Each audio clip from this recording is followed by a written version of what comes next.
നിങ്ങളുടെ ഇഷ്ട പരമ്പരകൾ എക്സ്ക്ലൂസീവായി സൺ നെക്സ്റ്റ് ആപ്പിലൂടെ തികച്ചും ഫ്രീ ആയി ഇപ്പോഴേ ആപ്പ് ഡൗൺലോഡ് ചെയ്യൂ.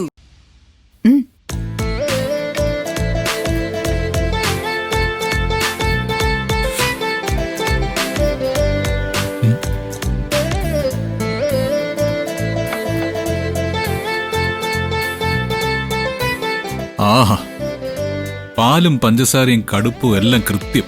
താൻ പറഞ്ഞ പോലെ ഇത്തരം ഒരു ചായ മതി, മണിക്കൂറുകളോളം ജോലി ചെയ്യാനുള്ള എനർജി കിട്ടും. എന്റെ വീട്ടിലും എല്ലാവർക്കും ഞാൻ തന്നെ ചായ ഇടണമെന്ന് നിർബന്ധം. എന്തോ ദൈവാനുഗ്രഹം കൊണ്ട് ശരിയായി വരുന്നതാ. തന്റെ വീട്ടിൽ നിന്ന് ഇതേ ചായ കുടിക്കുമ്പോ ഞാൻ കരുതിയിരുന്നത് ശിവാനിയാണ് ഈ ചായ ഇടുന്നെന്നാ.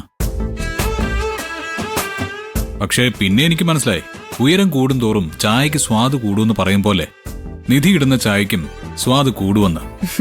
ഈശ്വരമംഗലം ഗ്രൂപ്പ് തേയില വിൽപ്പനയിലേക്ക് കടക്കുന്നുണ്ടെങ്കിൽ ഇത് പരസ്യവാചകമാക്കാം. നിധി ഇടുന്ന ചായയുടെ അതേ സ്വാദ്, അതേ ഗുണം. ചായ കുടിച്ചിട്ട് ഇങ്ങനെ കൊച്ചു വർത്താനം പറഞ്ഞിരിക്കാൻ നല്ല രസമുണ്ട്. ഇങ്ങനെ രസിച്ചിരുന്നാ മാത്രം പോരാ. എന്റെ അമ്മയും നിഖിലിനെയും ഇങ്ങോട്ട് കൊണ്ടുവരുന്ന കാര്യം വസുന്ധര ആന്റിയോട് സംസാരിക്കണം. ആന്റി താഴെയുണ്ട്, നമുക്കിപ്പൊ തന്നെ പോയി സംസാരിച്ചാലോ? ഓഹോ, അപ്പൊ ഈ കാര്യം സാധിക്കാൻ വേണ്ടിയാണ് എനിക്ക് ചായ ഇട്ടതെന്ന് സൂചിപ്പിച്ചത്. ഞാനൊരു മണ്ടൻ.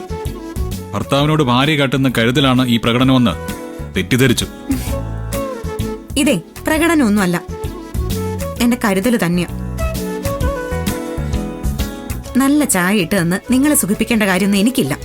പണ്ട് നിങ്ങൾ എന്റെ വീട്ടിൽ വരുമ്പോ ഞാൻ ചായ ഇട്ട് തന്നത് സോപ്പിടാൻ വേണ്ടിയായിരുന്നോ? അത് ഞാൻ ശിവാനിയെ കല്യാണം കഴിക്കാൻ വേണ്ടിയായിരുന്നു. കാര്യസാധ്യത്തിന് വേണ്ടിയാണ് നീ ഓരോന്നും ചെയ്യുന്നത്. അയ്യോ എന്റെ ദൈവമേ, ഈ മനുഷ്യനെ ഞാൻ എന്ത് ചെയ്താലും കുറ്റോ? ഈ നരകത്തിലേക്ക് അമ്മയും നിഖിലും വരാതിരിക്കുന്നതാ നല്ലത്. എങ്കി അതാ നല്ലത്, അവര് വരണ്ട. ആ എനിക്കറിയാം, ഞാൻ ഇങ്ങനൊരു തീരുമാനത്തിൽ എത്താൻ വേണ്ടി നിങ്ങൾ മനഃപൂർവ്വം എന്നോട് വഴക്കിട്ടതാണ്. ഞാൻ മനസ്സാ വാച അറിയാത്ത കാര്യം പറയരുത്. പറയും, കാരണം നിങ്ങൾ പഠിച്ച കള്ളനാ. ഇനി എനിക്കും വാശിയാ. കുറച്ചു ദിവസമെങ്കിലും ഞാൻ എന്റെ അമ്മയും അനിയനെയും ഈ വീട്ടിൽ കൊണ്ടുവന്ന് താമസിപ്പിക്കും. നീ എവിടെ പോകുന്നു? നിങ്ങൾക്ക് വയ്യെങ്കിലേ ഞാൻ തന്നെ വസുന്ധര ആന്റിയോട് സംസാരിക്കും. എന്റെ അമ്മയും നിഖിലിനെയും ഇവിടെ താമസിപ്പിക്കണമെന്ന് ഞാൻ വസുന്ധര ആന്റിയോട് പറയും. വേണ്ട, നീ സംസാരിച്ചാൽ ശരിയാവില്ല. ആ വിഷയം ഞാനും പാറും കൂടെ കൈകാര്യം ചെയ്തോളാം. ഞാൻ സംസാരിച്ചാൽ എന്താ കുഴപ്പം? പ്ലീസ്, നീ അമ്മയോട് സംസാരിച്ചാ അത് താങ്ങാൻ ഈ കുടുംബത്തിന് ശേഷി ഉണ്ടാവില്ല. എങ്കിൽ പിന്നെ സാറ് തന്നെ സംസാരിക്കും. പക്ഷെ നിങ്ങൾ സംസാരിക്കുന്നത് എനിക്കും കേൾക്കണം. ശരി, ഞാൻ ആദ്യം പാറുവിനെ വിളിച്ച് സെറ്റാക്കാം. ഓക്കെ, നമുക്ക് ഒരുമിച്ച് സെറ്റാക്കാം. ശരി, വാ.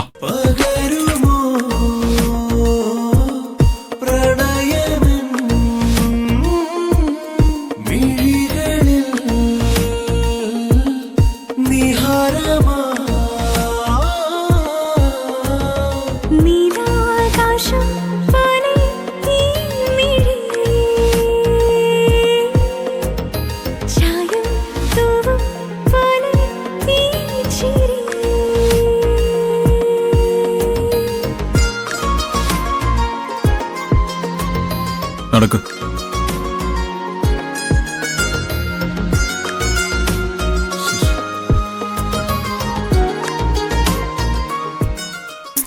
അയാൾ എന്താ അങ്ങനെ പറയുന്നത്? ക്യാഷ് കൊടുത്തപ്പോ തന്നെ കോൺട്രാക്ട് സൈൻ ചെയ്യണമെന്ന് ഞാൻ പറഞ്ഞിരുന്നതാണല്ലോ. ബസ് ഫോണില്ല. ആദ്യം അവളുടെ മൂഡ് എന്താണെന്ന് അറിയാം. അത് കഴിഞ്ഞ് നമുക്ക് കാര്യം അവതരിപ്പിക്കാം. അല്ല, ആന്റിയുടെ മൂഡ് എന്തായാലും എന്താ, നമുക്ക് കാര്യം പറഞ്ഞൂടെ? നോ നോ, വസുന്ധരയ്ക്ക് ഒരു വാക്കേ ഉള്ളൂ. അയാള് കോൺട്രാക്ട് സൈൻ ചെയ്തേ പറ്റൂ. ഇല്ലെങ്കിൽ ഞാൻ തോക്കെടുത്ത് ഷൂട്ട് ചെയ്യാനും മടിക്കില്ല.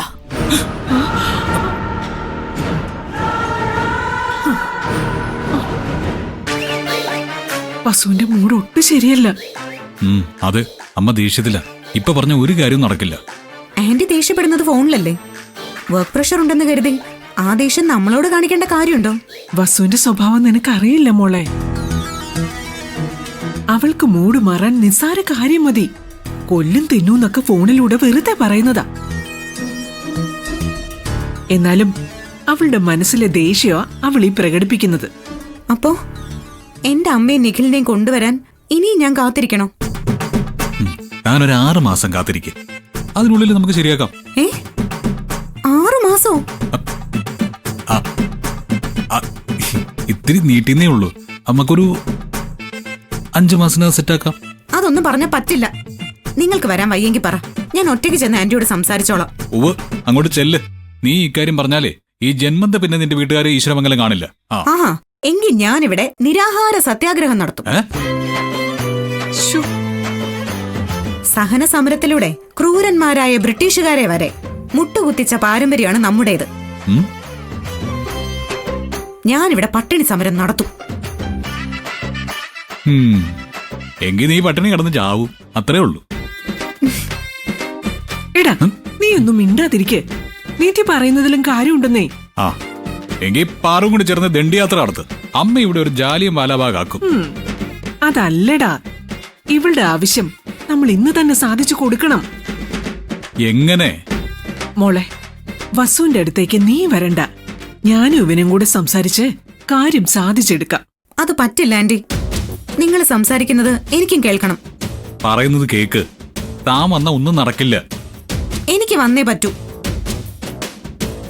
എന്റെ ദൈവമേ, ഇങ്ങനെ ഒരു വഴക്കാളി പെണ്ണിനാണല്ലോ നീ എനിക്ക് തന്നത്.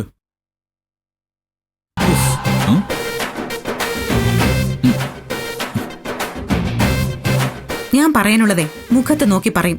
ചില പെണ്ണുങ്ങളെ പോലെ എല്ലാം സഹിച്ച് ഒന്നും മിണ്ടാതെ അടിമയെ പോലെ കഴിയാൻ എന്നെ കിട്ടില്ല. പറയേണ്ടത് പറയേണ്ട നേരത്ത് പറയേണ്ടതുപോലെ പറയും. ആന്റിക്ക് നിന്നെ മനസ്സിലാകും മോളെ. പക്ഷേ ഇപ്പൊ നമ്മുടെ കാര്യം നടക്കണമെങ്കിൽ നീ ഞങ്ങളുടെ കൂടെ ഇല്ലാതിരിക്കുന്നത് നല്ലത്. ഞങ്ങള് കാര്യം അവതരിപ്പിക്കാം. അതാണ് പ്രായോഗിക ബുദ്ധി. എങ്കിൽ പിന്നെ അങ്ങനെ ആവട്ടെ. ഇത് തന്നെയല്ലേ ഞാനും പറഞ്ഞത്. ഞാൻ പറഞ്ഞപ്പോ ചാടി കടിക്കാൻ വന്നു. പാറു പറഞ്ഞപ്പോ ഓക്കെ. ഇതാണോ ഒരു ഭാര്യയുടെ കടമ? നിങ്ങൾ ആദ്യം ഭർത്താവിന്റെ കടമ എന്തൊക്കെയാണെന്ന് പഠിക്കും. അത് കഴിഞ്ഞിട്ട് എന്നെ പഠിപ്പിക്കാൻ വന്നാ മതി. ഭാര്യയുടെ കടമ പഠിപ്പിക്കാൻ വന്നേക്കുന്നു. പാറു അവള് പറഞ്ഞു കേട്ടില്ലേ? അവള് പറഞ്ഞതിൽ എന്താ തെറ്റ്? ഒരു ഭർത്താവിന്റെ കടമയെ കുറിച്ച് നിനക്കെന്താ അറിയാം? ഭാര്യ ഒരു ആവശ്യം പറഞ്ഞ അത് ന്യായമാണെങ്കിൽ നടത്തി കൊടുക്കുന്നവനാണ് ഭർത്താവ്. അല്ലാതെ അതിനുവേണ്ടി അച്ഛൻ പെങ്ങളുടെ മുമ്പിൽ ചെന്ന് കെഞ്ചുന്നവനല്ല. അമ്മായിമ്മയും മരുമോളും ഒറ്റക്കെട്ട്, ഞാൻ പുറത്തു. എനിക്കെല്ലാം മനസ്സിലാവുന്നുണ്ട്. എന്തെങ്കിലും മനസ്സിലായിരുന്നെങ്കിൽ നീ ഇങ്ങനെയൊന്നും ആവില്ലായിരുന്നു.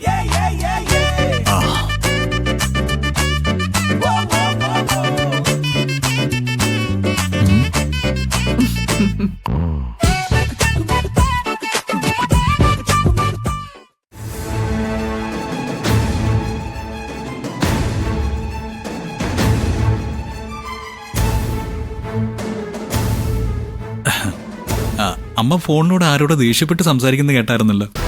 ഓ, അതൊരു ചെറിയ പ്രശ്നം. ശരിക്കൊന്ന് വരട്ടെയപ്പോ പത്തി താണു. അമ്മ ഇങ്ങനെ ഒച്ച വെച്ച് സ്വന്തം ആരോഗ്യം കളയരുത്. അത് ഞങ്ങൾക്ക് സഹിക്കില്ല. അതൊക്കെ അതിന്റെ വഴിക്ക് നടക്കും മോനെ. ഇങ്ങനെ എനർജറ്റിക് ആവാതിരുന്നാലാ അമ്മയ്ക്ക് ആരോഗ്യത്തിന് പ്രശ്നം വരുന്നത്. അത് ശരിയാ. പക്ഷെ എന്നാലും ലീവ് ഇറ്റ് ഗൗതം. നിനക്ക് എന്തെങ്കിലും എന്നോട് പറയാനുണ്ടോ? ഒന്നുമില്ല.